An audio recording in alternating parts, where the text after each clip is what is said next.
no savory moments.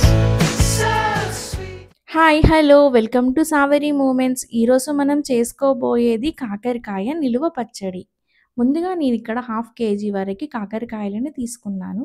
నేను చెప్పే steps follow అవుతూ మీరు చేస్తే టేస్ట్ బాగుంటుంది, అలానే పచ్చడి కూడా చేదెక్కదు. ముందుగా ప్యాన్లో ఆయిల్ పోసి ఆయిల్ వేడెక్కిన తర్వాత మనం ఇలా కట్ చేసుకున్నటువంటి కాకరకాయలని గోలించుకోవాలి. కాకరకాయలు మీడియం సైజులో ఉండాలి.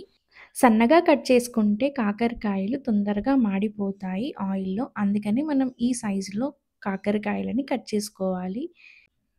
మీరు కానీ మన ఛానల్ని ఫస్ట్ టైం చూస్తే లైక్, షేర్, సబ్స్క్రైబ్ చేయండి. అలానే ఇన్స్టాగ్రామ్లో కూడా ఫాలో చేయండి. ఇలాంటి రెసిపీస్ చాలా పోస్ట్ చేస్తూ ఉంటాము. నాకు ఇలా గోలడానికి కాకరకాయలు ఒక 10 మినిట్స్ వరకు పట్టిందండి. ఇలా లైట్ గోల్డెన్ కలర్ వచ్చేంత వరకు కాకరకాయలను గోలించుకోవాలి.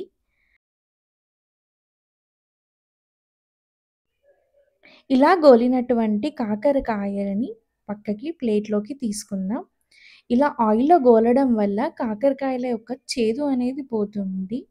అలానే నిలువ ఉంచుకోవడానికి చాలా రోజులు వస్తుంది. ఇదే ఆయిల్లో మనం ఇప్పుడు 1 టేబుల్ స్పూన్ జీలకర్ర, ఒక 1/2 టేబుల్ స్పూన్ ఆవాలు, 7-8 వెల్లుల్లి రెబ్బలు వేసుకోవాలి. ఆయిల్లో బాగా గోలనివ్వాలి ఇవి. ఇలా గోలుతున్నప్పుడు 4-5 ఎండుమిర్చిని కూడా యాడ్ చేసుకుందాం. ఆయిల్లో చక్కగా గోలనిచ్చుకోవాలండి. 1 టేబుల్ స్పూన్ అల్లం వెల్లుల్లి పేస్ట్ని కూడా యాడ్ చేసుకోవాలి. అల్లం వెల్లుల్లి పేస్ట్ కూడా ఆయిల్లో చక్కగా గోలించుకోవాలి. ఇలా గోలుతున్నప్పుడు ఒక మంచి ఫ్లేవర్ అనేది వస్తుంది. మీరు కూడా ఈ స్టెప్స్ ఫాలో అవుతూ చేయండి. మీ కాకరకాయ పచ్చడి ఎలా వచ్చిందో నా కామెంట్ బాక్స్లో కామెంట్ చేయండి. కారంని యాడ్ చేసుకుందాం. అలానే టేస్ట్కి సరిపడా అంత సాల్ట్ని కూడా యాడ్ చేసుకోండి.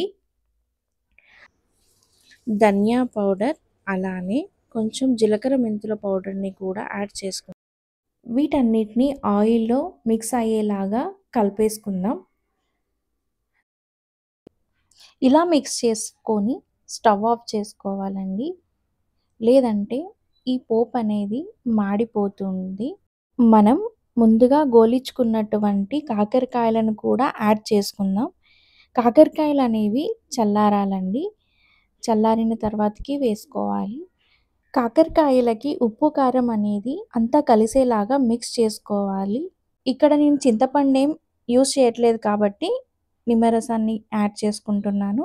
ఇలా యాడ్ చేసుకోవడం వల్ల టేస్ట్ బాగుంటుంది. చాలా రోజులు కూడా వస్తుంది.